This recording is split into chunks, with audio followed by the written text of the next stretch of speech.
Hello students, स्वागत है आपका जेएनवी क्लासेस में। आज हम बात करेंगे कंप्यूटर स्ट्रक्चर की। पिछली वीडियो में मैंने आपको कंप्यूटर के बारे में बताया था, कंप्यूटर क्या है, ये उसका सेकंड पार्ट है। ये कंप्यूटर कोर्स की पूरी सीरीज चल रही है जिसका आप सेकंड भाग देख रहे हैं, जिसके अंतर्गत हम फंडामेंटल के टॉपिक्स पर भी डिस्कस कर रहे हैं, जिसके अंदर सेकंड टॉपिक है हमारा कंप्यूटर स्ट्रक्चर। ये कंप्यूटर स्ट्रक्चर क्या होता है और कंप्यूटर को हम किस तरह से डिफाइन कर सकते हैं उसके स्ट्रक्चर से। तो इस सीरीज को आप पूरा ध्यान से देखिए, आपको पूरा कंप्यूटर कोर्स कंप्लीट हो जाएगा। सबसे पहले हम बात करते हैं स्ट्रक्चर की। तो कंप्यूटर स्ट्रक्चर क्या है? तो कंप्यूटर की संरचना जो है दो तरह से हम बता सकते हैं, एक इंटरनली और एक एक्सटर्नली।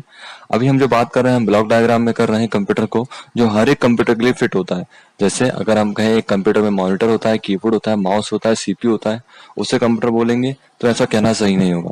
हम एक कॉमन स्ट्रक्चर से मतलब एक ऐसी संरचना जो हर तरह के कंप्यूटर में जितने रूप में भी कंप्यूटर मिलता है सब पे अप्लाई हो, चाहे वो स्मार्टफोन हो, चाहे वो लैपटॉप हो, चाहे डेस्कटॉप कंप्यूटर हो, चाहे पैमटॉप कंप्यूटर हो। अगर ये 5 चीजें उसके अंदर हैं तो हम उसे कंप्यूटर बोलेंगे, अन्यथा हम उसे कंप्यूटर नहीं बोलेंगे। 5 चीजें कौन कौन सी हैं? तो चलिए शुरू करते हैं कंप्यूटर स्ट्रक्चर के बारे में।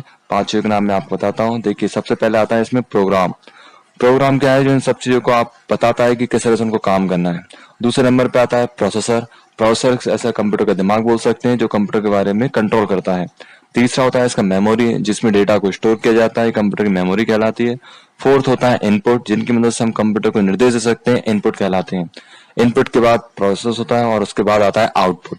आउटपुट वो जिस पे रिजल्ट आता है। तो कंप्यूटर के 5 एलिमेंट्स हैं, program, processor, memory, input, output. और ये सभी आपस में कनेक्टेड होते हैं, यानी इनपुट कनेक्टेड होगा प्रोसेसर से और प्रोसेसर कनेक्ट होगा आउटपुट से, प्रोग्राम कनेक्ट होंगे प्रोसेसर से, प्रोसेसर कनेक्ट होंगे मेमोरी से, मेमोरी कनेक्ट दोबारा प्रोसेसर से होगी और प्रोसेसर कनेक्ट करेगा प्रोग्राम को। इस तरह से हम कह सकते हैं कुल मिलाकर ये सभी 5 एलिमेंट्स एक दूसरे से कनेक्टेड होते हैं। और इनको कंट्रोल कौन करता है? इनको कंट्रोल करता है प्रोसेसर। अगर अपन इसको ओवरऑल ले लें तो कंप्यूटर का पूरा स्ट्रक्चर है जिसमें हमारे पास 5 एलिमेंट्स हैं, इनपुट, प्रोग्राम, प्रोसेसर, मेमोरी और आउटपुट। अब प्रोसेसर का काम क्या है? तो चूंकि मिडिल में दे रखा है, मतलब ये पूरे तरह से कंट्रोल करता है इन सभी डिवाइसेस को जो भी इससे कनेक्टेड है। यानी कि प्रोसेसर बोले तो कंप्यूटर का दिमाग, ये कंप्यूटर का ब्रेन होता है जो कंट्रोल करता है कंप्यूटर के हर एक डिसीजन को। और इनपुट मतलब होता है यहाँ पे हम कुछ निर्देश देना। तो शुरू से लेकर चलते हैं। सबसे पहले हम बात करते हैं इनपुट की। तो इनपुट मतलब कंप्यूटर में कुछ निर्देश देना। एग्जाम्पल, जैसे हमें मान लीजिए कैलकुलेटर में 2 + 2 करना है तो हम कीबोर्ड से इनपुट करेंगे 2 + 2। ये हमने क्या दे दिया? इनपुट। तो इसे क्या बोलेंगे? हम इनपुट देना। कंप्यूटर को हम इनपुट दे रहे हैं तो किस तरह से दे रहे हैं? कीबोर्ड की मदद से। हम चाहें तो टच की मदद से, अगर टच स्क्रीन हमारे पास है तो हम टच करके भी इनपुट दे सकते हैं, कीबोर्ड से दे सकते हैं, बोल के भी इनपुट दे सकते हैं। जिस भी तरीके से हम इनपुट दें, तो इनपुट जो प्रोसेसर के पास गया तो क्या गया? इनपुट 2 + 2। तरीका कोई भी हो, चाहे कीबोर्ड से दिया हो आपने, चाहे माउस से दिया हो, चाहे आपने बोल के दिया हो, तो 2 + 2 इनपुट हो गया। ये कहाँ गया? प्रोसेसर के पास। प्रोसेसर ने इसको प्रोसेस किया और आंसर दिया 4। और 4 कहाँ आ गया? आउटपुट पे। जी हाँ, कंप्यूटर भी तो रिजल्ट दिखाएगा। तो कंप्यूटर रिजल्ट कहाँ दिखाएगा? तो मशीन तो नीचे है, सीपीयू। तो इनपुट हमने दिया 2 + 2, कंप्यूटर के पास गया 2 + 2, उसने प्रोसेस किया और 4 कर दिया। और 4 को दिखाया कहाँ? हमें मॉनिटर पे। या तो मॉनिटर पे दिखाएगा, या कंप्यूटर प्रिंट करके दे देगा, या कंप्यूटर बोल के बता देगा। नॉर्मली कंप्यूटर मॉनिटर पे दिखाता है। हम अगर 2 + 2 करेंगे तो मॉनिटर पे दिख जाएगा 4, आउटपुट आ गया। तो ये इस तरह से कंप्यूटर काम करता है। अब अगर हम चाहें इस डेटा को सेव करना तो हम मेमोरी में इसको सेव कर सकते हैं। और अब बात आती है प्रोग्राम की। तो प्रोग्राम क्या कर रहा है? प्रोग्राम समझा रहा है कि कीबोर्ड को कैसे काम करना है, या की प्रोग्राम समझा रहा है कि उस काम को कैसे करना है। इनपुट मतलब कंप्यूटर में निर्देश दे रहे हैं, आउटपुट मतलब उस रिजल्ट को प्राप्त कर रहे हैं, प्रोसेसर मतलब उसको प्रोसेस कर रहा है, मेमोरी सेव कर रहा है। और प्रोग्राम क्या कर रहा है? प्रोग्राम इन सबको आपस में कनेक्ट करके रखा हुआ है, या प्रोसेसर आपस में इनको समझा रहा है कि इनको किस तरह से काम करना है। देखिए, इनपुट मतलब निर्देश देना और आउटपुट मतलब निर्देश लेना और मेमोरी में सेव करना। प्रोग्राम क्या है? तो प्रोग्राम बताता है कैसे करना है और प्रोसेसर बताता है कब करना है। प्रोग्राम बताता है कैसे करना है, प्रोसेसर बताता है कि कब करना है। जैसे कि मान लीजिए आप एक कंप्यूटर हैं, मैंने आपको एक इनपुट दिया कि आप खड़े हो जाए, ठीक है, मैंने आपसे बोला स्टैंड अप। तो आपने इनपुट लिया अपने कानों से, ठीक है। इनपुट आपने जैसे ही कानों से लिया उसके बाद वो आपके दिमाग में जाएगा, यानी आपके प्रोसेसर में। अब आप सोचेंगे कि मुझे खड़ा होना है या नहीं होना। अब चूंकि आप वीडियो समझ रहे हैं और आप पढ़ रहे हैं और इस बीच में मैंने आपको समझाने के लिए स्टैंड अप बोला है, तो जाहिर सी बात है आप स्टैंड अप नहीं हुए होंगे और ना आप खड़े हुए अभी। ठीक है, क्यों नहीं हुए? क्योंकि आपने प्रोसेसर ने डिसाइड किया कि कब करना है, तो अभी तो नहीं करना और रिजल्ट नहीं आएगा आउटपुट। समझे आप?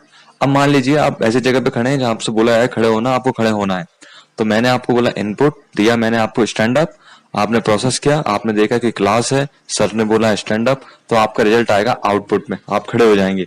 लेकिन आपको खड़े होना भी तो आना चाहिए ना, कि किस तरह से खड़ा हुआ जाता है, तो वो प्रोग्राम में समझाया जाता है कि आपको किस तरह से खड़ा होना है। एक और एग्जांपल आप लीजिए, मान ली मैंने आपसे बोला कि आप डांस कीजिए, तो इनपुट गया प्रोसेसर के पास, मतलब दिमाग के पास। आपके दिमाग ने समझा कि अभी डांस करने वाली सिचुएशन है या नहीं। अब आपको लगता है कि हाँ, इस कंडीशन में डांस किया जा सकता है, तो आप डांस कर देंगे। लेकिन डांस करने से पहले आपको डांस आना ही तो चाहिए, यानी कि प्रोग्राम आपके अंदर होना चाहिए डांस का। अगर डांस का प्रोग्राम आपके अंदर है तो आप डांस करेंगे। लेकिन कब करेंगे, जो आपका दिमाग आपको बताएगा, यानी प्रोसेसर आपको बताएगा। समझ आएगा प्रोग्राम का मतलब? प्रोग्राम मतलब वो काम जो कंप्यूटर कर सके। कंप्यूटर में अगर कैलकुलेटर का प्रोग्राम नहीं है तो वो जोड़ना घटाना नहीं कर पाएगा। कंप्यूटर का अगर कोई प्रोग्राम नहीं है तो वो काम नहीं कर पाएगा। ठीक है, तो इनपुट मतलब निर्देश देना, और प्रोसेसर उसको बताएगा कि कब करना है, कंट्रोल करता है। प्रोग्राम उसको करता है और आउटपुट उसको दिखाता है। मेमोरी में हम उस पूरे प्रोग्राम को सेव कर देते हैं। इनपुट में हम किस चीज की बात कर रहे हैं, तो इनपुट में हम एग्जांपल ले सकते हैं कीबोर्ड, माउस, टच स्क्रीन, कुल मिलाकर ऐसी जितनी भी चीजें जिनसे हम किसी भी मशीन को इनपुट देते हैं वो इनपुट कहलाती है। जैसे मान लीजिए टीवी है आपके घर में और रिमोट भी है, तो टीवी आपकी रखी हुई है और रिमोट आपके हाथ में है, तो आप रिमोट से 6 नंबर दबाएंगे तो टीवी पे 6 नंबर लग जाएगा। तो रिमोट क्या हो गया यहाँ पे, इनपुट डिवाइस। आपने इनपुट दिया 6 और रिजल्ट कहाँ आया इस पे, टीवी पे, तो टीवी क्या हो गई, आउटपुट डिवाइस। ठीक है, आपने इनपुट दिया 6, टीवी पे लग गया 6, ये होता है आउटपुट और इनपुट। ऐसे ही और एग्जांपल हम ले सकते हैं। प्रोग्राम क्या कर रहा है उनको बता रहा है कैसे करना है, और मेमोरी उसको सेव करती है। इनपुट में हमने बात की कीबोर्ड, माउस, टच स्क्रीन, ये सब क्या है, लाइट पेन, ये इनपुट डिवाइसेस है। आउटपुट डिवाइस में बात करें तो monitor, speaker, video card, printer, जिस पे भी रिजल्ट आता है वो आउटपुट। हमने गाना चलाया तो आवाज कहाँ से आएगी, स्पीकर से। हमने कोई प्रिंट दिया तो प्रिंटर कहाँ से निकलेगा, प्रिंटर से। तो कुल मिलाकर जो रखा हुआ है जिसपे केवल रिजल्ट आता है उसे हम क्या बोलेंगे, आउटपुट। और मेमोरी, मेमोरी मतलब इसमें सेव होता है। तो मेमोरी में हम बात कर सकते हैं हार्ड डिस्क की, फ्लॉपी डिस्क की, पेन ड्राइव की, जिसमें हम डाटा सेव करते हैं। और प्रोग्राम, प्रोग्राम में बात कर रहे हैं, कई सारे प्रोग्राम हैं जो अलग तरह से यूज होते हैं। प्रोग्राम्स के अपने अपने टाइप्स हैं। आगे के वीडियो में हम प्रोग्राम के बारे में और डिटेल में समझेंगे, आगे वाले नेक्स्ट वीडियो में सॉफ्टवेयर की जब बात करेंगे। तो अभी ओवरऑल हम लेकर चलते हैं, तो कंप्यूटर का कॉमन स्ट्रक्चर है। अब आप लैपटॉप ले लीजिए या आप कोई मोबाइल ले लीजिए, तो मोबाइल में इनपुट के लिए यूज होता है टच स्क्रीन। उसके अंदर एक प्रोसेसर होता है, स्नैपड्रैगन कई नामों से आता है, वो प्रोसेसर होता है। उसका आउटपुट भी स्क्रीन पर ही आता है। उसमें मेमोरी होती है 32 बिट, 32 GB, 64 GB। और उसके अंदर एक प्रोग्राम होता है, जैसे एंड्रॉइड का, Android latest version operating system होते हैं, कुछ एप्लीकेशंस भी होती हैं, तो उसे हम कंप्यूटर बोल सकते हैं। इसी तरह से अगर हम डेस्कटॉप कंप्यूटर को ले लें तो इनपुट हम कीबोर्ड से देते हैं। प्रोसेसर मतलब सीपीयू नीचे रखा हुआ है, उसे पूरा प्रोसेस होता है, जो भी core i3, core i5, core i7। Result output पे आता है, जैसे कि मॉनिटर, प्रिंटर, स्पीकर। और मेमोरी इसमें होती है, इसमें हार्ड डिस्क होती है, जैसे 180 GB, 500 GB, 1 TB। और प्रोग्राम होते हैं जिसको चला रहे हैं, जैसे कि Windows 7, Windows 8, Windows 10, ये उसका प्रोग्राम है, तो हम उसे कंप्यूटर बोल सकते हैं।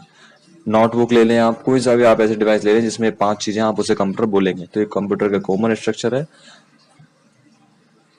आई होप आपको समझ आया होगा। आगे के वीडियो में हम इनपुट के बारे में, प्रोसेसर के बारे में, आउटपुट के बारे में और डिटेल में जानेंगे। Thanks for watching.